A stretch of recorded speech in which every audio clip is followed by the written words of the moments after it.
Okay, good morning. Today is Tuesday, July 26th. I am Christina Dillabo, the Director of Communications for the Desert Southwest Conference, and you're either joining me live or watching the recording for Tuesday Talks, a weekly online conversation with church communicators, the church liaison, could be the church pastors.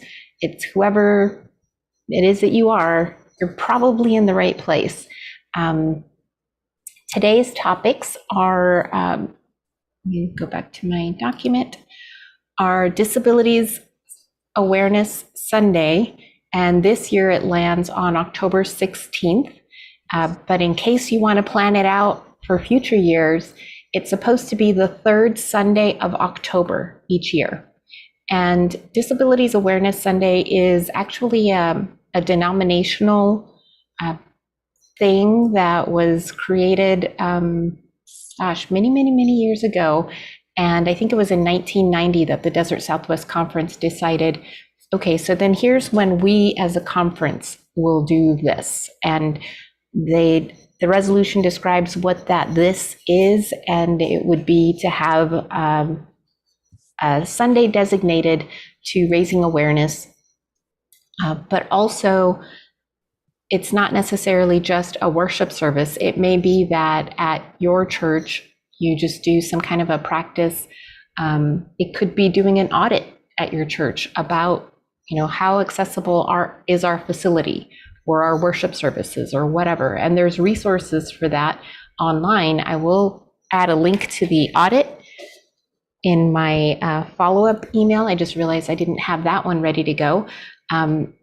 But there's also other things that you can do. So let's say you do the audit and you just figure out that, wow, we need a ramp, we need rails, we need whatever. There is money out there to help your church. So I also have information about that. So I'm going to share my screen real quick. This is the one.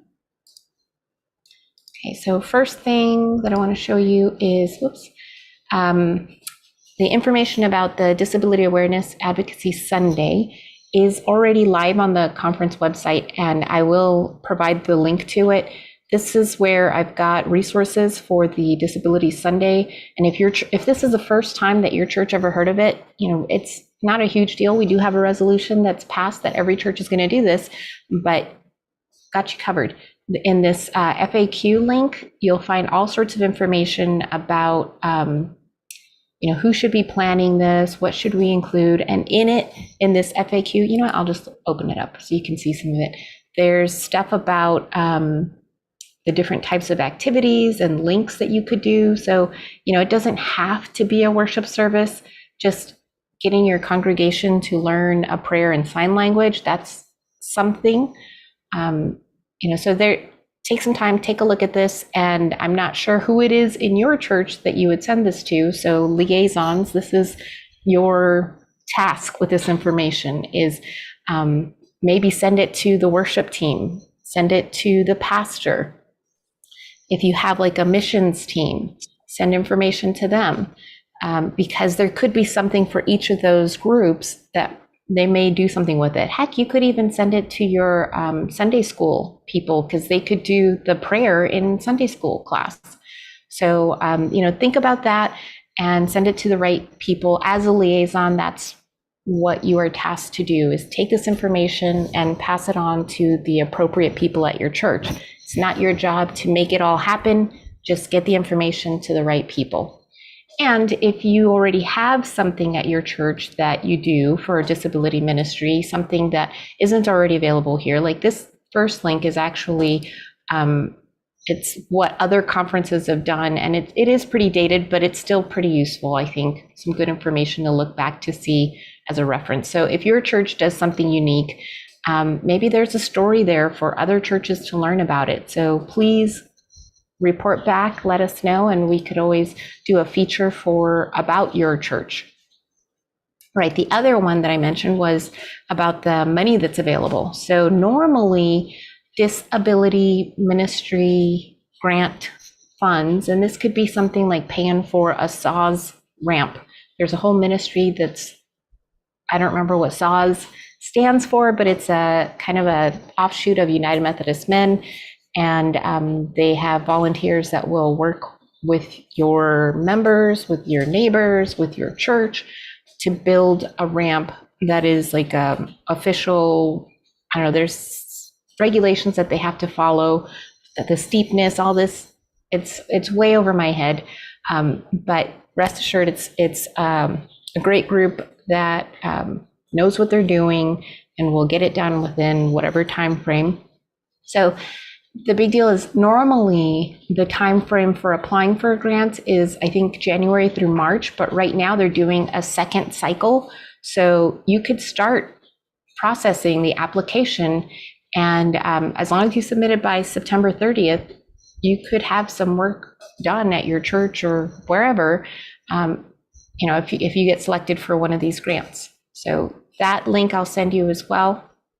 Questions about any of this? Okay, and let's see, what else do I have? Okay, so more information about the GCFA rules about the church logos. So I had a follow-up conversation about it. With the appointments the way they are, this year could be a year at your church where you have a new pastor. And thankfully, I don't know that any church is going to end up getting sued by the United Methodist Church. I really doubt that would happen. But I don't know what exactly happens. All I know is there are rules in place. And so if your church happens to have a logo where the cross and flame are not a standalone item with the cup, the little trademark on there, it's worth it to just go ahead and share your logo with the GCFA's legal team. And GCFA is the General Commission on Finance and Administration. It is an organization of the United Methodist Church. It's one of the agencies, and that's where they have their legal team. So it really doesn't take a whole lot. In this case, the church had their logo that uses like a kind of a tilted cross and flame. They had it on their street sign.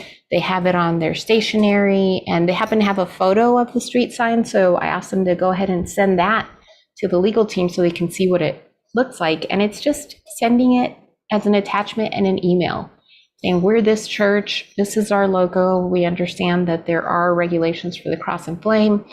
So we're seeking permission to make our church logo be an acceptable logo. And then if, I think I mentioned before that there are services that the United Methodist Church provides at no cost to a local church to provide UMC branded digital assets for your church. So if maybe this is the time where your church decides, you know what, instead of submitting that logo, we really should switch it up. Let's go with the UMC branded logo. So there's resources available that can help you with that. Questions about that? No? Okay. Next item is, 2022 ordination photos. I'm going to share my screen again. I had a request about, where can I find the ordination photos? So in case you didn't know, Desert Southwest Conference does have a Flickr account. And one of the lovely things about Flickr is that it does allow people to download photos. Your church has 100% permission to go ahead and download any of the photos found on our Flickr account and use them for your own church news. So you go to flickr.com/photos/DSCUMC. You can go to albums. Here you'll be able to see the photos that were taken of Mission Bell's food pantry, but you'll also find the 2022 ordination photos. And from this icon, you can see that, it's all downloadable. So you can click on whichever image you were wanting to download. If you want to have a picture of the bishop for a newsletter article, you just go right here to download, bloop, and that'll download it. It's not going to make that sound effect. That was 100% me. And now you know where to go. Questions about that one? Okay. Next item is, communication training opportunities. So I'm going to share my screen again. Should just leave it shared the whole time. There we go. Okay, so there's a couple of them coming up. One of them, well, this one's not until August 15th. It's a UMCOM training, so it's from the communications segment of the United Methodist Church agencies. I'll send you the link to this one. And it's really just about how to use Canva. But I think that this is the one where they're going to talk about things like creating tables in Canva, it's not just about creating a flyer. It's more specialty stuff, like how you would do like an infographic, or if you're trying to do a report about data, how you can use Canva to make that data tell a story, where it's a visual, interesting story. So should be a pretty good training. I'll include the link to this one. The other one is tomorrow. This one's a Facebook Q&A event, again, from the United Methodist Church Communications Agency. So I'll send you the link to that one. As you can see from the graphic, it's what do you want to know about growing your church through marketing and outreach? So anything and everything. They are accepting questions in advance, and I highly recommend that you do that. If you have a question, that way you know it's going to get covered. They're going to make time for it, or at least maybe you don't know that for a fact, but it's a greater chance that they'll be able to share that. So any questions about either of those? Okay, let me see here.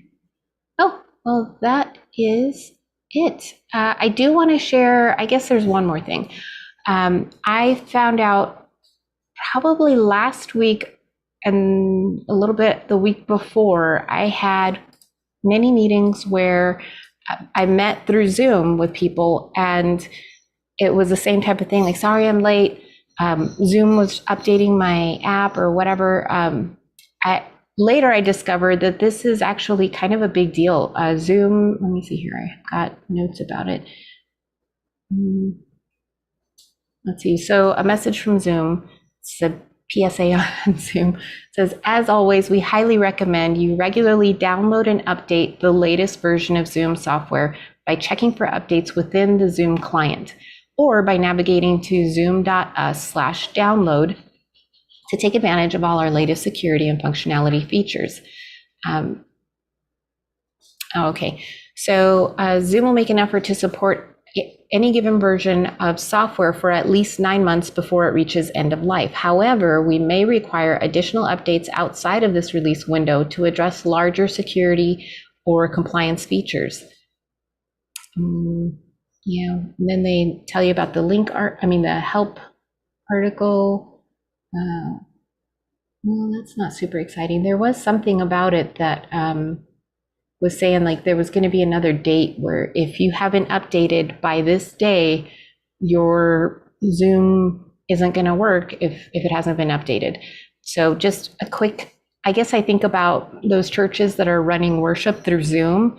It would be terrible to have to deal with an update just before your regularly scheduled. So reach out to your pastors or worship team, whoever it is that is running worship via Zoom. Tell them, make sure that you update it now. Don't wait for the weekend. So just a quick heads up. Does that include the Zoom clients for the ones who are participating in a meeting? Like we do our governing board meetings through that. Yes, it doesn't matter if you're the one hosting. People that joined my meetings ended up being late because Zoom, and sometimes it's not like a quick 30-second update. Sometimes it takes a while, and it's like restarting your whole app. So just keep that in mind, especially if you notice that somebody's Zoom is not working well. It may be that they need to update it. Maybe they weren't forced to update at that point. Just anytime you think of it, really just remind people, hey, have you updated your Zoom app lately? So throwing that out there. Any questions or comments about that? Okay, then I think that is it. I'm just going to check one last thing.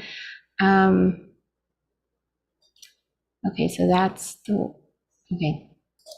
Sorry, my notes, I still had a little bit more about communication training, but it was just the details about the Canva training that's happening August 15th. It says outreach and design using Canva is scheduled for August 15th through September 9th. So maybe this is an ongoing, designed with busy schedules in mind. The course will be available in a self-paced online format. Oh, that's nice.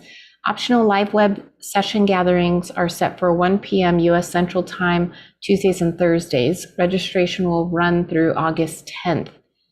Okay, so I hope that today's Tuesday talk was helpful for you. There may be a couple other communication training events that I didn't have in my list, so I'm going to double check before I send my follow-up notes. If I find it, I'll send it. And I will include the link to the disAbilities ministry audit that I mentioned in my follow-up notes. I guess that's it. It's 10:17. Look at that. We finished way early. So it's not like you guys don't have a bunch of work to do. So I'm going to let you go. Have a great rest of your day and week.